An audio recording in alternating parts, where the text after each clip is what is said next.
Storms will make their way in. That's coming up. Natalie, thanks so much. In 88 days, controversial Senate Bill 215 is going to go into effect. It would remove mandatory training, background checks, and permits to carry a concealed weapon for people 21 and older. Dayton 24/7 Now's Allison Walker is live in studio tonight with both sides. Allison. Megan, local mass shooting survivors and domestic violence organizations are outraged. Governor DeWine signed this bill on the heels of the Oregon district mass shooting. Those against it feel it will exacerbate gun violence against the vulnerable and even law enforcement. While Second Amendment advocates say similar laws are already being observed in 23 other states with little impact. Well, you have to have 1,500 hours of training to cut hair, to do eyelashes. And if you mess up, it grows back. But you want to take the hours away on carrying a gun.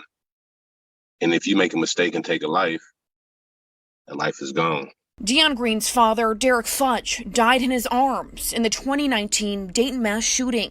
Since then, he's been on the front lines of gun control reform across the nation. Now he says there's a strong possibility Senate Bill 215 will prompt more mass shootings. How do you think this legislation is going to impact communities of color? Getting pulled over, it's going to be a different interaction with officers and black men and black women, because now they're going to be more on edge, which I don't blame them, because now they don't know if somebody's carrying a gun or not. If a police officer asks you if you are carrying, then you're mandated to tell them that you are.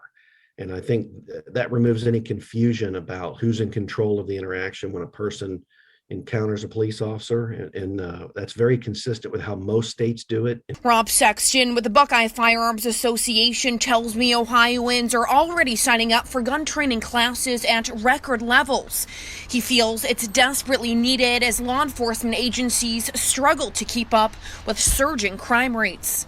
Bills like these give people a fighting chance to protect themselves, and whether if you're the person who is physically not equal to your attacker, the firearm can make all the difference. Senate Bill 215 can be really scary for survivors. And so many times weapons are used against survivors, and they think that they get a weapon to protect themselves when in sheer fact it's used against them. Jane Kiefer with the Artemis Center has been advocating for stricter background checks to keep weapons out of the hands of abusers. She tells me between July of 2020 to June of 2021, 86% of Ohio victims murdered were killed by guns. We're still seeing incredibly horrific, lethal cases in the community. Not only does that make it scary for survivors, I think it makes it scary for police officers. Now Green hopes the legislation will prompt more people to get out and vote.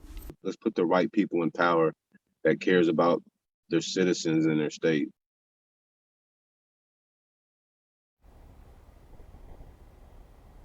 And to read YWCA's full statement or learn more about both sides' stances, you can read the full story on our website. Just head to DayTon247now.com and click on this story. Back to you.